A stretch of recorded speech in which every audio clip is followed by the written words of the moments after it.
표시라고 하는데요.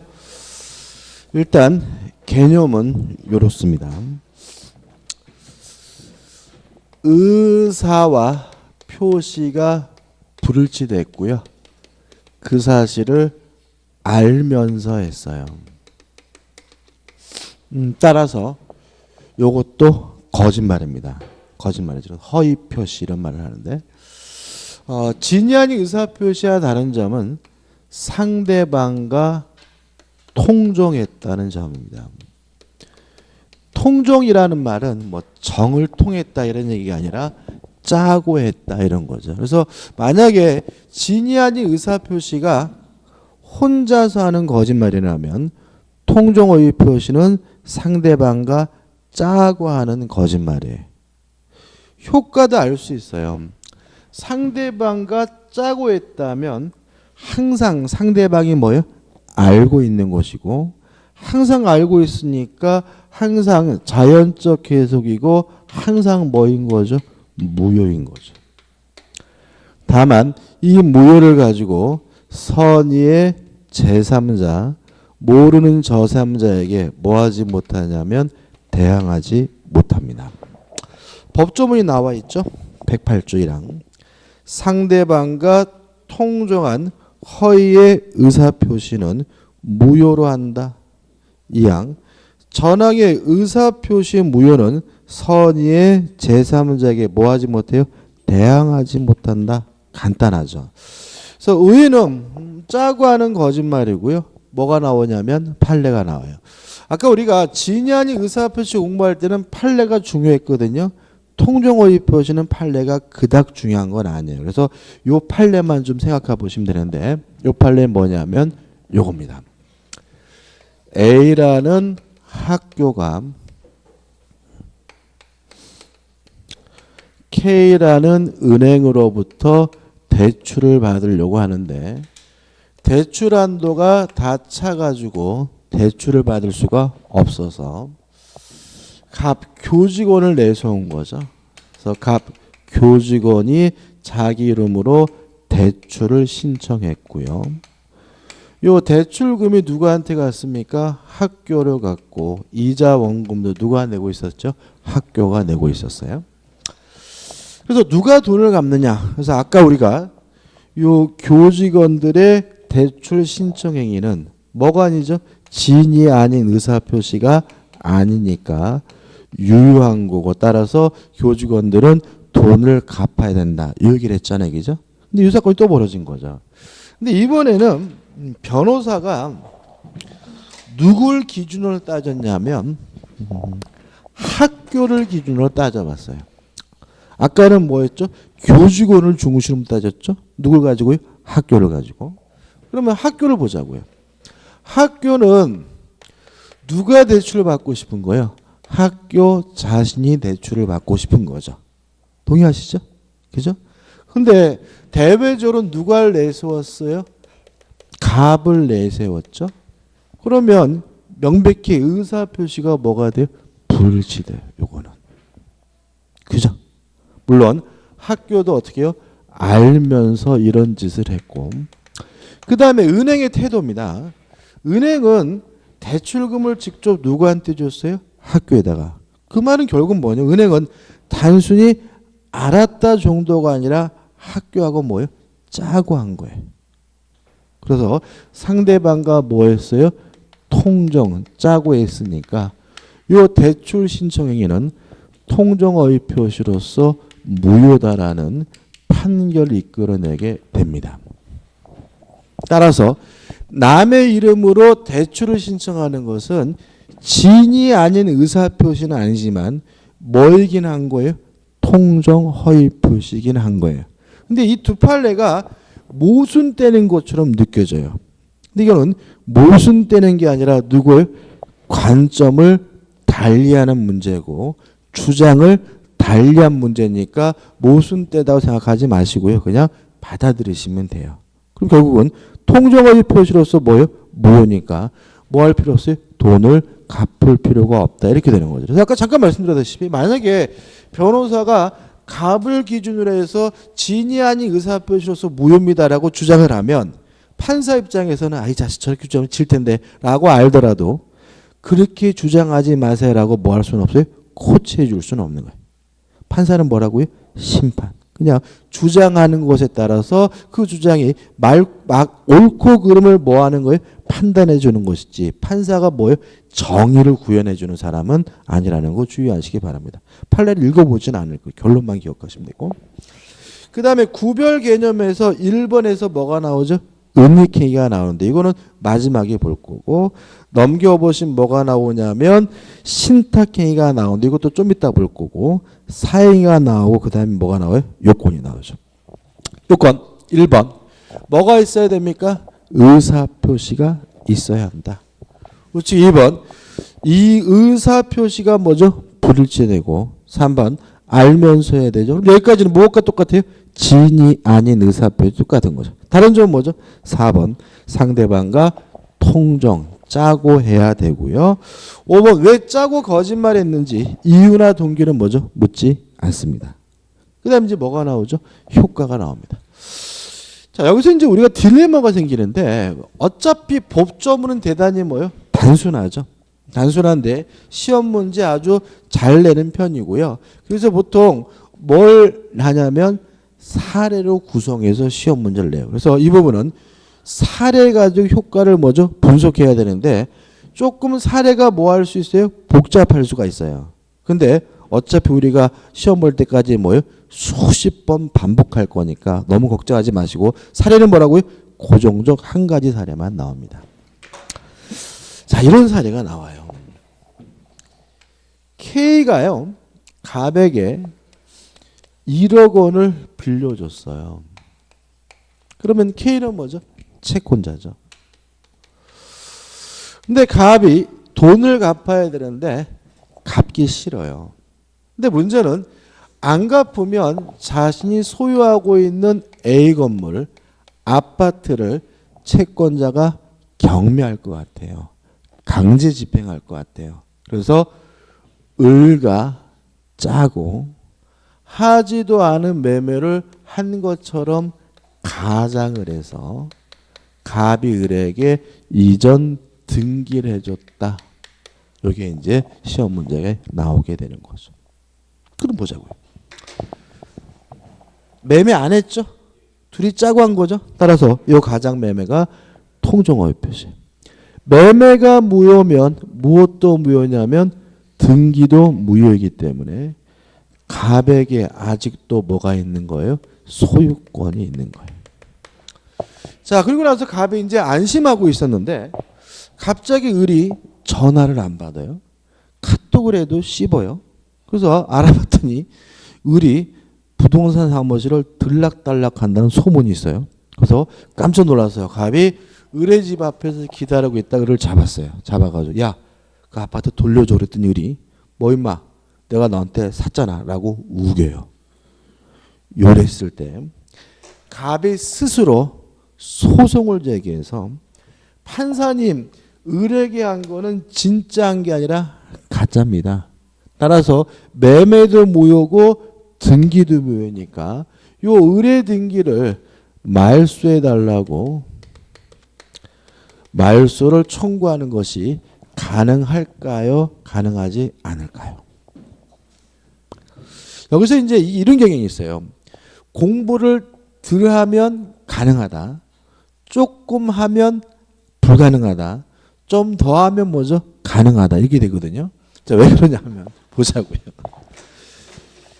자, 우리가 혹시 이거는 불법 원인급여 아닌가요? 그죠?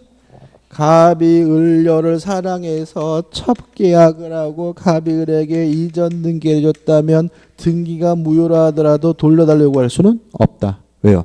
갑이 을에게 등기해 준 것은 뭐예요? 불법 원인급여니까. 기억나시죠?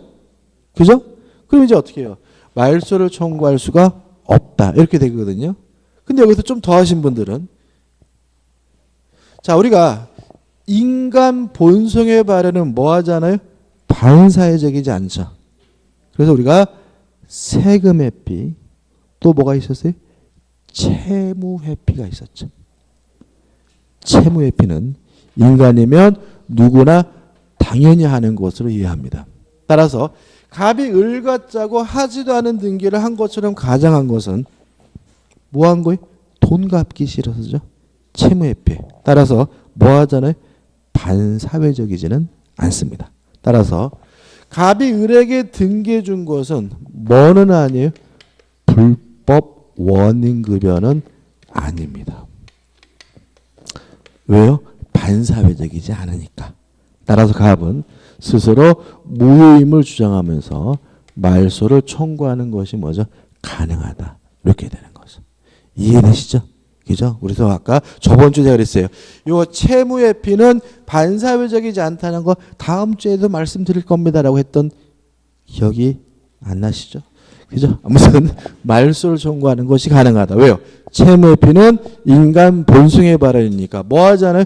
반사적이 않죠. 그래서 이것이 무효인 이유는 하지도 않고 한 것처럼 작기 때문에 무효인 것이지 이 자체가 뭐는 아니에요? 반사회적인 것은 아니기 때문에 갑이 을에게 등기해 준 것은 뭐가 아닙니까? 불법 원인급여가 아니므로 갑 스스로 무효라고 주장하면서 을의 등기에 대해서 뭐 할 수 있어요? 말소를 청구할 수가 있어요. 됐죠? 그 다음에 요 채권자 K도 갑과 을의 매매 계약이 무효임을 주장하면서 을의 등기를 말소해달라고 청구할 수가 있어요. 여기서 한번 기억해 보자고요. 복습이에요. K가 을에게 직접 말소해달라고 요구할 수 있어요? 아니면 갑을 대의해서 갑을 통해서 말소해달라고 해야 돼요? 대의해야 된다. 그죠? 기억나시죠? 그죠? 기억나실 거예요. 자, 이런 말씀드렸죠. 을이 갑에게 1억을 빌려줬으면 1억을 달라고 요구할 수 있는 뭐가 있어요? 채권이 있고 누구한테요? 갑한테만 주장해야 된다. 다른 사람한테 주장하면 뭐 한다고요? 뒤지게 맞는다. 기억나시죠? 따라서 채권은 특정한 사람에게만 주장할 수 있는 뭐예요? 상대권이기 때문에 요 병에게 뭔가를 행사하려면 갑을 뭐예요? 통해서 갑을 뭐죠? 대의해서 행사해야 된다. 기억나시잖아요. 그죠? 그러면 보세요. K가 갑한테 1억을 빌려줬으면 1억을 달라고 요구할 수 있는 채권은 누구한테만요? 갑한테만. 을한테 돈 달라고 하면 뭐 한다고요? 뒤지게 맞아요. 그래서 직접 말소해달라고 청구할 수는 없고요. 어떻게 하세요? 갑을 대의해서 갑을 통해서 을의 등기에 대해서 말소를 청구하는 것이 가능하다. 동의하시죠? 그죠? 물론 시험 문제는 어떻게 나왔습니까? K가 을에게 직접 말소를 청구한다 그러면 뭐죠? X죠. 여기서 이제 문제가 있어요. 뭐가 있냐면 지금 K가 갑과 을의 매매가 무효임을 주장하려면 둘이 짜고 했다는 사실을 뭘 해야 돼요? 입증을 해야 돼요. 그죠? 쉬워요? 어려워요? 어렵죠. 그죠? 얘가 삐딱선을 타지 않는 한 거의 입증하는 것이 뭐에 가까워요? 불가능한 것에 가깝습니다. 그래서 우리 민법은 또 뭘 두고 있냐면 이러한 갑의 행위를 사해 행위란 이유로 K가 취소하는 것이 가능한데 이 취소는 누가 하고 있냐면 채권자가 하고 있기 때문에 이걸 우리가 채권자 취소권이라고 해요. 그러면 사행이라는 말이 뭐냐? 사행이란 말은 쉽게 말씀드리면 채무자가 돈을 갚기 싫어서 재산을 도피시키는 행위를 사해행위라고 합니다. 갑이 왜 을가짜고 을에게 등기해놨어요? 돈 갚기 싫어서 재산을 도피하려고. 따라서 갑행위는 명백히 뭐인 거예요? 사해행위입니다. 사행이 뭐라고요? 채무자가 돈 갚기 싫어서 재산을 도피시킨 행위를 우리가 뭐죠? 사해행위라고 하고요. 따라서 K는 갑과 을 간의 매매 계약을 사행이라는 이유로 일방적으로 뭐 할 수도 있어요? 취소할 수도 있고요. 이걸 우리가 채권자가 한다 그래서 뭐가 돼요? 채권자 취소권이라고 해요. 그 우리나라의 그 병원에서 수술 중에서 가장 많이 하는 수술이 뭔지 아세요? 가장 흔한 수술. 백내장 수술이래요. 그래서 백내장 수술이 가장 흔하대요. 재판에서 가장 흔한 재판이 뭐냐면요. 채권자 취소권. 요 재판이에요. 그래서 심심하실 때 그 법원 한번 가시면 이렇게 그 법원 입구에 이렇게 그날 재판 이렇게 쭉 붙어 있거든요. 보면 대부분이 뭐냐면 채권자 취소권 사행위에 관한 재판이 대부분이에요. 그러니까 실제로 우리가 법원에 찾아갈 때 가장 쉽게 찾아가는 일이 뭐예요? 빌려주고 돈을 못 갚았을 때고요. 그래서 재산을 도피했다, 지켰다는 이유로 그 매매를 취소해달라고 뭐죠? 소송을 제기하는 것이 가장 흔합니다. 아무튼 K 입장에서는 둘이 짜고 했다는 사실을 입증함으로써 무임을 주장함으로써 갑을 대의해서 의뢰 등기를 뭐죠? 말소를 청구하거나 아니면 갑과 을 간의 매매 계약을 사행이라는 이유로 뭐 할 수도 있어요? 취소할 수도 있다는 것까지 일단 기억해 두시기 바랍니다. 됐죠? 그 다음에요. 을이 드디어 일을 저질렀어요. 자기 앞에 등기된 것을 기하로 병한테 팔아먹고 병한테 이전 등기를 해주면 이 병을 우리가 뭐라 그러냐면 제3자라고 하는데 병이 선이면 확정적으로 뭘 갖냐면 소유권을 갖습니다. 왜냐하면 통정어의 표시가 무효라 하더라도 선의의 제3자, 모르는 제3자에게 뭐하지 못해요? 대항하지 못하니까요. 여기서 조심할 것은 제3자가 소유권을 취득하기 위해서는 선의이기만 하면 돼요. 뭐까진 필요가 없냐면 무과실까진 필요가 없어요. 뭐이면 돼요? 선의. 또 모든 제3자는 선의임을 추정받기 때문에 스스로 뭐 할 필요 없냐면 입증할 필요가 없어요. 따라서 만약에 을이 병에게 팔아먹고 등기를 해주면 갑은 병이 악의임을 입증해야 이 부동산을 뭐 할 수 있어요? 돌려받을 수가 있고요. 병은 스스로가 선임을 뭐 할 필요 없어요? 입증할 필요가 없다는 거 주의하시기 바라고요. 그 다음에 병이 또다시 정에게 팔아먹었어요. 그러면 보통 팔아먹고 등기를 해주면 요 정을 뭐라 그러냐면 전득자라고 하거든요. 병이 선이에요. 누구 거죠? 지 거죠. 따라서 병이 정에게 팔아먹은 것은 지거 지가 팔아먹은 것이니까 정은 선이든 악이든 묻지 않고 항상 뭘 갖게 되냐면 소유권을 갖게 돼요. 까지 왔죠? 그죠? 다 했어요. 그죠? 조금만 더 설명드릴게요. 다시 한번 써볼게요.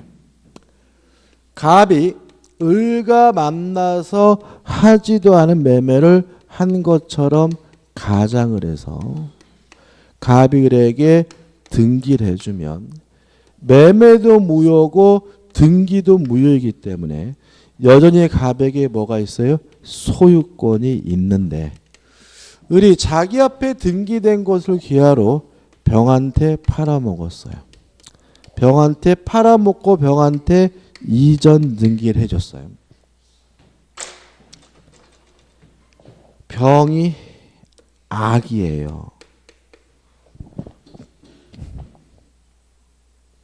병 소유권 못 갖죠. 그죠? 병이 소유권을 취득하려면 뭐 해야 돼요? 선해야 되잖아요. 그러면 이때 갑은 을의 병의 등기에 대해서 말소해달라고 청구할 수 있는데 이때 갑은 을을 대의해서 말소를 청구하나요? 아니면 직접 말소 내지는 이전 등기해달라고 청구하나요? 직접 하게 된다. 기억나시나요? 물권은 모든 사람에게 주장할 수 있는 뭐예요? 절대권이고 따라서 물권을 행사하고자 할 때는 뭐 할 필요 없어요? 대의할 필요가 없다. 기억나시죠? 그죠? 따라서 을의 등기가 무효고 병의 등기가 무효면 누구 거예요? 갑 거. 갑에게 뭐가 있어요? 소유권이 있고 소유권은 뭐죠? 물권이고 모든 사람에게 주장할 수 있는 뭐예요? 절대권이니까 이때 갑은 굳이 뭐 할 필요 없어요? 대의할 필요 없어요. 직접 말소나 이전 등기해달라고 뭐 할 수 있어요? 청구할 수가 있다. 이해되시죠? 이게 아주 기본들입니다. 다시 병이 선이에요. 아파트 날라갔죠? 그죠? 병이 선이면 병이 확정적으로 뭘 가져요? 소유권을 가지니까 갑은 병에게 말소 등기해달라고 뭐 하지 못해요? 청구하지 못하죠? 그러면 갑은 어떻게 해야 돼요? 갑은 이때 어떻게 해요? 여러분이 갑이에요. 어떻게 할까요? 당연한 얘기입니다. 알겠죠? 어떻게 할 거예요? 이 자식 멱살 잡아야죠. 그죠? 그죠? 만나가지고 야, 이 그 자식 놈아. 그 아파트가 네 그 자식아 왜 네가 팔아먹어? 얼마 받았어? 3억. 내놔. 다시 말하면 갑은 을에게 매매 대금에 대해서는 부당이득으로서 반환을 청구하게 됩니다. 동의하시나요? 동의하시죠? 그죠?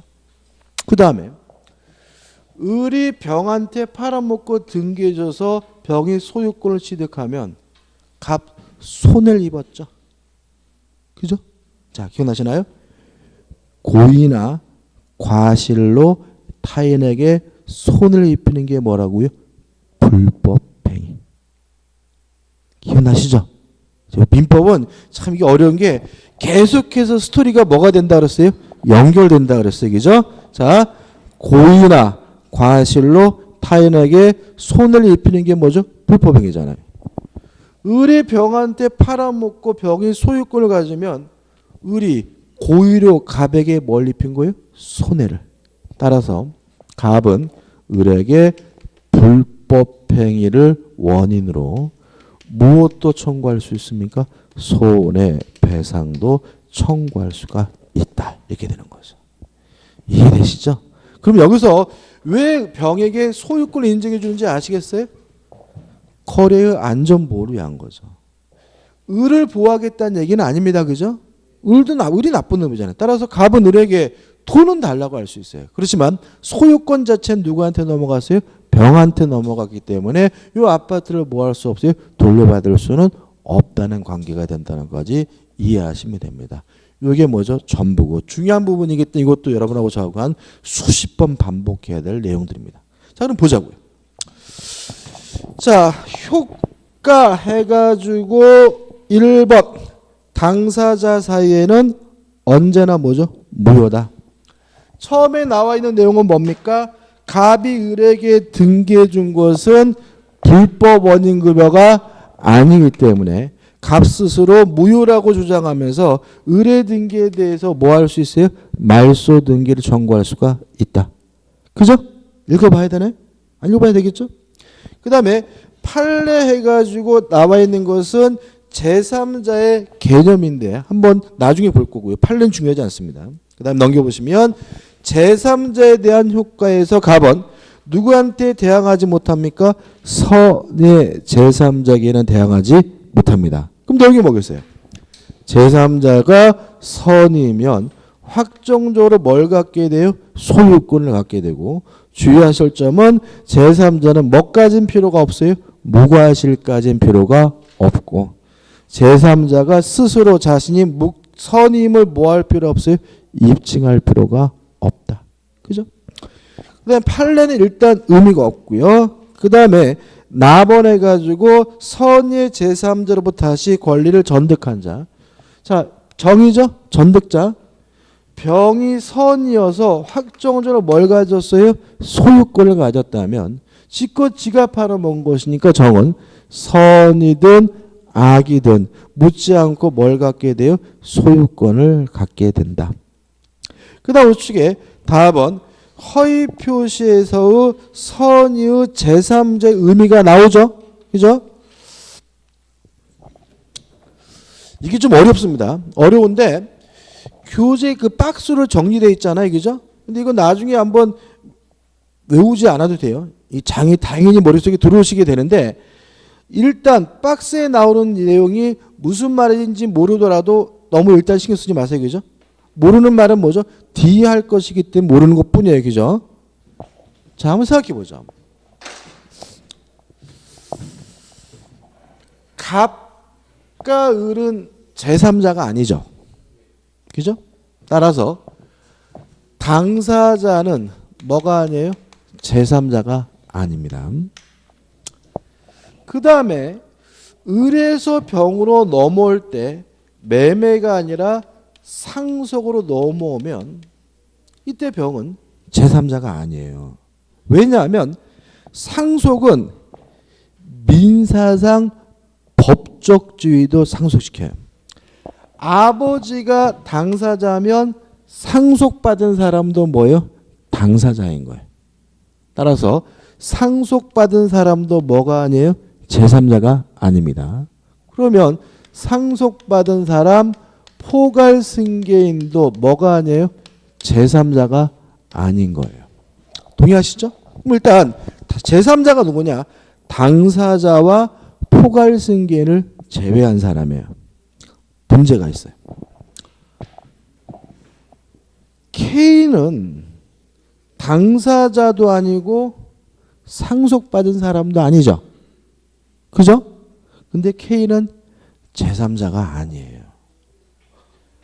요 병과 정은 당사자도 아니고 상속받은 사람도 아니기 때문에 뭐예요? 제3자예요. 왜 그러냐면 교재 내용을 읽어볼게요. 자, 오른쪽에 메뉴입니다. 여기서의 선이란 허위 표시 있음을 모르는 것을 의미한다. 당연한 얘기고.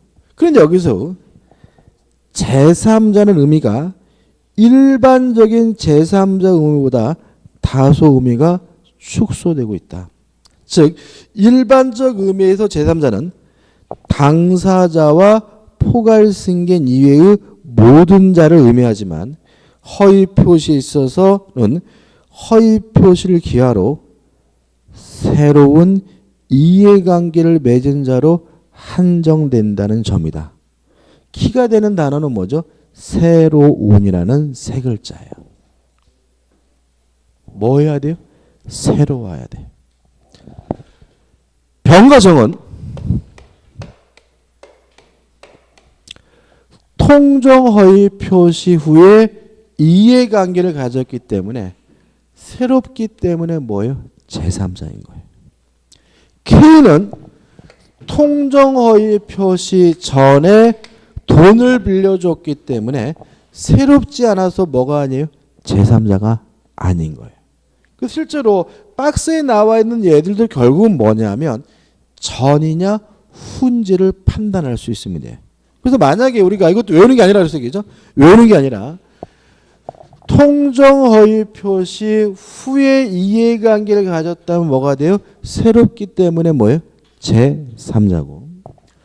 통정허위 표시 전에 이해관계를 가졌다면 새롭지 않기 때문에 뭐가 아니에요? 제3자가 아니고요. 따라서 지문이 나오면 암기된 것을 상기해서 푸는 것이 아니라 통정허위 표시 후인지 전인지를 판단해 주면 돼요. 올해 시험에도 여기서 나왔어요.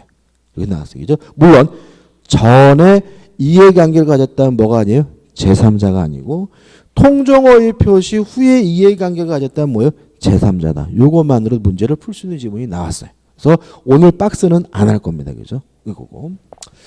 그 다음에 박스 밑에 4번 허위 표시에 철회가 나오죠. 철회라는 말이 뭐냐면요. 효과가 발생하기 전에 효과 발생을 막는 것, 효과 발생을 저지하는 것, 이거 우리가 철회라고 합니다. 철회가 뭐라고요? 효과가 발생하기 전에 효과 발생을 막는 걸 철회라고 해요. 그래서 우리가 철회할 수 있느냐 없느냐는 결국은 효과 발생 전이냐 후냐 문제예요. 만약 이미 효과가 발생한 상태라면 더 이상 뭐 하지 못해요? 철회하지 못해요. 효과가 발생하기 전이라면 뭐 할 수 있어요? 철회할 수 있어요. 근데 통정어휘 표시는 뭐예요? 무효예요. 효과 발생하지 않았어요. 그러니까 뭐 할 수 있는 거예요? 철회할 수가 있다. 끝이고. 그 다음에 5번 적용 범위해 가지고 유의하실 것은 상대방 없는 단독행위에는 적용될 수가 없다. 왜냐하면 상대방이 없다면 상대방과 뭐 할 수 없어요? 짤 수가 없으니까. 통정어휘 표시는 상대방과 짜고 하는 거짓말이니까 반드시 뭐가 있어야 돼요? 상대방이 있어야 되니까요. 끝이고요. 그 다음에 넘겨보시면 뭐가 나오냐면 대표예제가 나와요. 자, 대표예제는 뭐겠어요? 요 사례요. 요 사례. 볼까요? 갑은 채권자로부터 강제 집행을 당할 것을 대비하여 친구인 을과 짜고 자기 소유의 부동산을 매도한 것처럼 을에게 소유권 이전 등기를 해두었다. 그런데 을이 등기 명인이 된 것을 기하러 이를 제3자에게 매도하고 소유권 이전 등기를 하여 주었다. 똑같죠? 그죠? 그래서 갑을병도 안 바뀝니다. 그죠? 요 채권자라고 나와 있죠. 그래서 제가 일부러 여기를 K로 쓰는 이유는 얘네들만 갑을병좀 나오고 여기는 뭐죠? 그냥 다른 거 쓰기 때문에 이렇게 설명한 거죠. 그럼 보자고요. 옳은 걸 찾습니다. 1번. 제3자가 가장 매매라는 것을 알고 취득했어요. 제3자가 악이에요.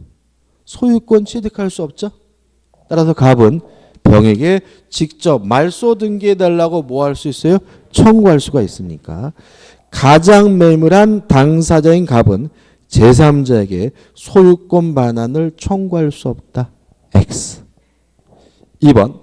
제3자가 선의로 매수하여 소유권 이전 등기를 한 경우 그러면 병은 확정적으로 뭘 갖게 됐어요? 소유권을 갖게 된 거죠. 일단 무효는 아무나 주장할 수 있고요. 굳이 포기하려고 하는 자를 막을 이유는 없어요.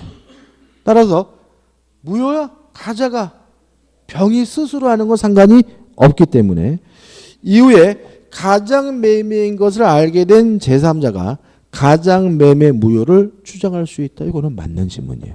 답은 뭐죠? 2번인 거죠. 이것도 뭘 노리는 거예요? 아니 치건데 왜 무효를 주장하지? 이렇게 판단하는 걸 꼬시는 거예요. 그럴 이유는 없지만 하겠다는 놈을 굳이 뭐 할 이유는 없어요? 말릴 이유는 없는 거예요. 답은 뭐죠? 2번이죠. 3번. 제3자가 악인 경우에도 갑의 채권자는 제3자에게 무효를 주장하여 등기 명의를 회복하지 않는 한 위 부동산에 대하여 아무런 권리 행사를 하지 못한다. X죠. 만약에 병이 악이라면 K는 무효임을 주장함으로써 스스로 갑을 대의해서 말소해달라고 뭐 할 수 있어요? 청구할 수가 있으니까 이거는 뭐죠? X가 되겠죠. 4번. 갑과 을 사이의 매매는 가장 매매이므로 제3자의 소유권 이전 등기는 언제나 무효이다. X죠. 병이 선이면 등기가 뭐죠? 유효합니다. 5번. 제3자가 선인 경우에도 제3자로부터 부동산을 매수한 전득자. 얘죠? 이 전득자란 말도 알아두시면 좋은 거 얘기죠. 어차피 얘가 뭐예요? 전득자라 나오니까. 얘가 선이어 소유권을 취득했다면 병은 뭐죠? 정은 선악불문하고 뭘 가져요? 소유권을 갖는 것이니까 악이면 갑은 전득자에게 무효를 주장할 수 있다는 지문도 뭐죠? X가 되는 거죠. 어렵지 않습니다. 그죠? 고정적이죠. 다 했죠? 그럼 우리가 뭘 봐야 돼요? 구별 개념을 봐야 돼요. 그래서 다시 앞으로 가서 83페이지입니다. 자, 83페이지 오시면 하단에 구별 개념에서 뭐가 나오냐면 음닉행이라는 게 나옵니다. 자, 한번 생각해 보세요. 자, 이런 문제입니다. 갑이라는 사람이 A라는 토지를 가지고 있는데 을에게 뭘 하고 싶냐면 증여를 하고 싶어요. 근데 증여를 하게 되면 증여세가 엄청 많이 나올 것 같아요. 그래서 갑과 을이 짜고 하지도 않은 매매를 한 것처럼 가장을 해서 갑이 을에게 이전 등기를 해줬다를 한번 생각해 보죠. 물론 갑과 을 간의 가장 매매는 통정의 표시로서 무효예요. 근데 이 증여는 무효가 아니라 유효한데, 이 증여는 숨어 있다 그래서 뭐라 그러냐면 은닉행위라고 해요. 따라서 증여가 유효하기 때문에 을의 등기도 유효하고, 을은 확정적으로 뭘 취득하냐면 소유권을 취득해요. 자, 일단 이론적으로 이유를 설명드릴게요. 자, 지금 보시면 지금 갑과 을이 실제로는 뭐 하고 싶어요? 증여하고 싶죠. 근데 외부로는 뭐라고 했어요? 매매라고 했죠. 이렇게 보면 의사표시가 뭐가 되어 있어요? 버릇이 되어 있는데, 증여도 갑이 을에게 소유권을 넘겨주는 것이고요. 매매도 갑이 을에게 소유권을 어떻게 해요? 넘겨주는 것이니까 갑이 을에게 소유권을 넘겨준다는 점에서는 의사표시가 뭐가 되어 있는 거예요? 합치되어 있는 거예요. 따라서 갑이 을에게 소유권을 넘겨준다. 을의 등기는 뭐한 거예요? 유효한 거예요. 이해되시나요? 이건 뭐죠? 이론적인 거예요. 그죠? 쉽게 말씀드리면, 자, 걸렸어요. 세무서에 걸렸어요. 그죠? 그러면 세무공무원이 불러서 뭐라 그랬어요? 이 사람아, 지금 그게 매매야 증여지, 증여세 내라고 하겠죠. 이게 무슨 말이에요? 매매는 무효고 증여가 유효하다는 얘기잖아요. 따라서 을이 확정적으로 소유권을 취득한다는 말은 을은 뭘 내야 된다는 거예요? 증여세를 내야 된다, 이런 얘기인 거예요. 이해되시죠? 그죠? 다 했어요. 그 다음에 을이 자기 앞에 등기된 것을 기하로 병한테 팔아먹고 병한테 이전 등기를 해주면, 을은 이미 확정적으로 뭘 가졌어요? 소유권을 가졌으니까 지껏 지가 팔아먹은 거죠. 따라서 병은 선이든 악이든 묻지 않고 항상 뭘 갖게 돼요? 소유권을 갖게 된다. 규제 한번 읽어볼까요? 은닉행.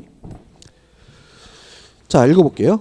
법률행위를 함에 있어서 당사자가 가장된 외형행위에 의하여 진정으로 의혹한 다른 행위를 숨기는 경우, 그 숨겨진 행위를 뭐죠? 은닉행위를 한다. 예컨대 증여를 하기로 하면서 매매를 뭐죠? 가장한 경우, 매매는 가장행위이고 가장행위에 숨겨진 증여는 뭐죠? 은닉행위다. 은닉행위는 유효하다는 점에서 통정의 표시와 뭐죠? 다르다. 따라서 을은 확정적으로 뭘 갖게 돼요? 소유권을 갖게 되고요. 병은 선악불문하고 뭘 갖게 됩니까? 소유권을 갖게 됩니다. 판례도 같은 주제.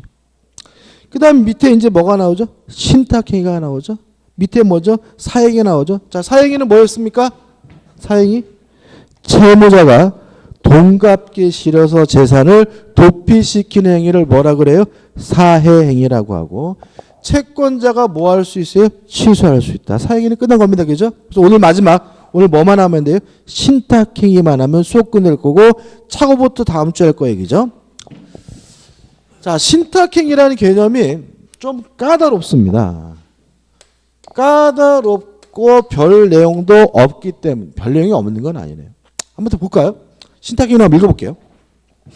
신탁행위입니다. 어떤 경제적 목적을 달성하기 위하여, 지금 교재 몇 페이지? 84페이지죠. 그죠? 84페이지. 그죠?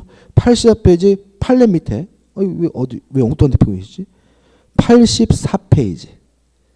판례 밑에 뭐죠? 신탁행위죠. 다시 읽어볼게요. 제가 왜 읽어드리는지 아시겠어요? 자꾸 읽으면 뭔 소리인지 모른다 그러니까 읽어드리는 거예요. 제가. 어떤 경제적 목적을 달성하기 위하여 상대방에게 그 목적 달성에 필요한 정도를 넘는 권리를 이전하면서 이렇게 나왔죠. 키가 되는 단어가 뭐냐면 넘는이에요. 넘는. 신탁행위는 뭐냐면요.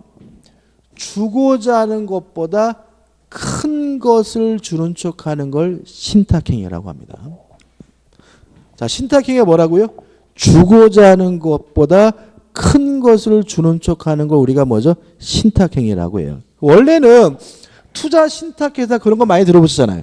신탁법에서 온 개념이긴 하지만 민법에 사서는 전혀 개념이 달라요. 자, 민법에서 신탁행위는 뭐라고요? 주고자 하는 것보다 큰 것을 주는 척하는 걸 우리가 뭐죠? 신탁행위라고 하고, 신탁행위로서 평가되는 것이 두 가지가 있어요. 양도담보는 신탁행위입니다. 자, 이런 얘기입니다. 우리 갑에게요 1억을 빌려줬어요.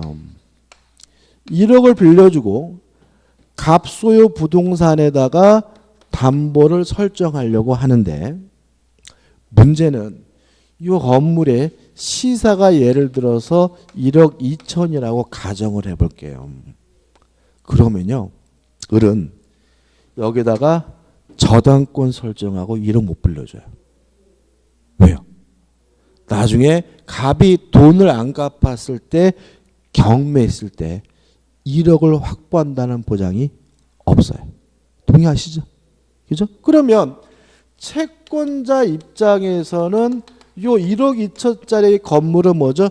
담보로서 부족하고, 또 채무자 입장에서는 자기가 자산이 얼마요? 1억 2천이 있는데 저당권 설정하고 돈 빌리면 진짜 많이 빌려야 뭐죠? 7, 8천 밖에 못 빌리고, 요 채권자 채무자 모두가 불만인 거예요. 요때 갑이 을에게 담보 목적으로 소유권을 이전해 줄 수가 있는데, 담보 목적으로 소유권을 뭐 해줄 수 있어요? 이전해 줄 수가 있는데, 소유권을 이전하는 것을 우리가 뭐죠? 양도라고 하니까 이걸 뭐라 그러냐면 양도담보라고 해요. 양도담보란 소유권을 이전하는 방식으로 이루어지는 담보가 뭐죠? 양도담보입니다. 어떤 장점이 있냐면, 을 앞으로 이미 소유권에 관한 뭐가 이루어졌어요? 이전 등기가 이루어졌기 때문에 갑이 안 갚으면 가지면 돼요. 뭘 안 하고요? 경매를. 따라서 을은 1억 2천 전액을 확보한다는 장점이 있고요. 또 갑의 입장에서는 이빠이 돈 빌릴 수 있어요. 뭘 설정하면요? 양도담보를 설정하면. 그래서 실무적으로 의외로 대단히 흔해요. 양도담보가 뭐라고요? 흔해요. 무슨 아시겠죠? 그죠? 자, 그럼 여기서 문제가 요거 통정허위 표시 아니냐 문제죠. 자, 보세요. 지금 갑과 을 간의 의사는 뭐예요? 담보 설정이죠. 그죠? 담보 설정이잖아요. 동의하시죠? 담보 목적으로 뭘 해준다고요? 소유권 이전해줘요. 그죠? 근데 외부적으로는 표시는 뭐가 넘어가 있어요? 소유권 자체가 넘어가 있죠. 물론 갑과 을 간에 계약을 이루는 거죠. 그럼 둘이 뭐예요? 짰네요. 그럼 이게 뭐예요? 통정허위 표시로서 무효가 돼버리거든요. 그죠? 그 우리 판례는 이런 얘기입니다. 통정허위 표시란 아무것도 안 주면서 주는 척하는 것만 통정허위 표시로 봐요. 실제 주는 것이 있는데 주고자 하는 것보다 큰 것을 주는 척하는 것은 통정허위 표시가 아니라 신탁행위이기 때문에 무효가 아니라 뭐죠? 유효라고 판시하고 있습니다. 따라서 양도담보는 유효한 거예요. 통정어휘 표시가 아니라 뭐예요? 신탁행위이기 때문에. 이해되시죠? 그죠? 끝이고요. 그 다음에 두 번째 신탁행위는 뭐가 있냐면 채권 추심을 위한 채권 양도도 우리 판례가 뭐로 이해하냐면 신탁행위로 이해해요. 자, 이런 얘기입니다. 을이 갑에게요 1억을 빌려줬어요. 1억을 빌려줘서 1억을 받을 돈이 있는 뭐예요? 채권자인데 그지 같은 갑이 돈을 안 갚아요. 그래서 을이 골머리를 쏟고 있는 거죠. 자, 친구인 병이 지나가다가 을을 봤더니 얼굴이 완전히 똥색이에요. 왜 그래 그랬더니 야 있잖아 갑이 그지 같은 놈이 금방 갚는다 그래가지고 빌려주니 안 갚아. 그죠? 이번에 또 그 뭐 있죠? 뉴스 보니까 그 전 광주시장이 보이스피싱 당하셨죠? 보이스피싱도 아니야. 문자가 뭐였냐면 전 광주시장인데 전라북도 전라남도 광주 있죠? 전라도 도지사잖아 이분이. 대전시장하고 똑같잖아요. 그죠? 근데 이 양반이 뭐가 하냐면 안녕하세요. 잘 지내시죠? 저 권양숙이에요. 권양숙 여사. 노무현 대통령 부인. 저 권양숙이에요. 우리 딸내미가 사업하다가 힘들어하는데 급하게 5억이 필요하네요. 해가지고 어떻게 이 양반이 4억 5천을 송금해 줬어요. 근데 권양숙 여사도 아니었고요. 사기였고 참 이 양반 대단하죠. 그죠? 그래가지고 지금 뭐 어떤 일이 벌어지고 있냐면 범인 잡았고요. 근데 문제는 뭐냐면 이 양반이 4억 5천을 어떻게 마련했는지 자금 출조 조사하고 있어요. 그래가지고 이 양반은 지금 뭐예요? 4억 5천 송금해줘가지고 돈 뜯긴 데다가 뭐예요? 형사 처벌도 받게 생겼어. 아무튼 을이 갑에게 뭐예요? 1억을 빌려줬는데 갑이 안 갚아요. 근데 병이 지나가다 을 보니까 을이 뭐죠? 얼굴에 똥색인 거죠. 왜 그래요? 돈을 갚네. 그래서 병이 그런 거죠. 내가 대신 받아줄게. 그래서 병이 갑한테 가서 야 그지 같은 놈아 빨리 을한테 돈 갚아라고 지랄거리면 갑이 병에게 분명히 뭐라 그러냐면 네 일이나 신경 써 자식아. 네가 빌려줘 자식아. 왜 나한테 와서 네가 지랄거려 자식아 라고 할 거란 말이죠. 그래서 병이 을한테 찾아간 거야. 야 내가 갑한테 만나가지고 빨리 돈 갚으라고 지랄거렸더니 내 일이나 신경 쓰라고 하거든. 네가 나한테 채권을 양도해 준 것처럼 해주면 내가 떳떳하게 요놈한테 가서 돈 달라고 지랄거려 줄게. 이게 뭐예요? 채권 추심을 위한 뭐예요? 채권 양도인 거예요. 이해되셨죠? 자, 그럼 생각해 보자고요. 을이 병에게 진짜 채권을 주는 건가요? 아니죠.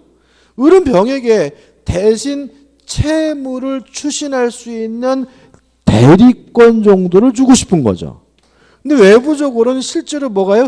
채권 자체가 넘어간 것처럼 보이니까 주고자 하는 것보다 큰 것을 주는 척한 것이기 때문에 이것도 뭐예요? 신탁행위이기 때문에 무효가 아니라 뭐죠? 유효라는 것이 우리 판례 입장이에요. 이해되시죠? 자, 정리해 볼게요. 신탁행위란 주고자 하는 것보다 큰 것을 주는 척하는 거 우리가 뭐죠? 신탁행위라고 한다. 양도담보는 통정어휘 표시가 아니라 신탁행위로서 유효하다. 왜냐하면 아무것도 주지 않으면서 주는 척한 것이 아니라 실제로 주고자 하는 것은 뭐예요? 담보권이고 외부적으로 표시된 것은 뭐죠? 소유권이니까 주고자 하는 것보다 큰 것을 주는 척한 것이니까 통정어휘 표시가 아니라 신탁행위로서 어떻게 해요? 유효하고요. 채권 추심을 위한 채권 양도도 주고자 하는 것보다 큰 것을 주는 척하는 것이니까 신탁행위로서 뭐예요? 유효다까지 이해하시면 되는 거죠. 그러면 이제 정리해 볼게요. 마지막으로. 그럼 우리가 뭘 할 수 있냐면 통정어휘 표시로서 무효인 것은 아무것도 안 주면서 주는 척하는 것만 무효인 거예요. 진짜 주는 거 이건 뭐죠? 은닉행위죠. 유효하죠. 주긴 주는데 큰 것을 주는 척하는 거. 이건 뭐죠? 신탁행위죠. 이것도 뭐예요? 유효다. 이 세 가지를 한번 비교해 보시기 바라고요. 신탁행위는 양도담보나 요 개념만 이해하시면 되고 잘 내진 않고요. 요 은닉행위에 대해서는 사례까지도 잘 내고 있는 편이니까 좀 곱씹어 보실 필요가 있고요. 오늘 강의는 여기까지입니다. 그래서 우리는 다음 주에 이제 어디로 들어가냐면 88페이지에 착오로 어떻게 해요? 들어갈 거예요. 자, 오늘 수고 많으셨습니다. 고맙습니다.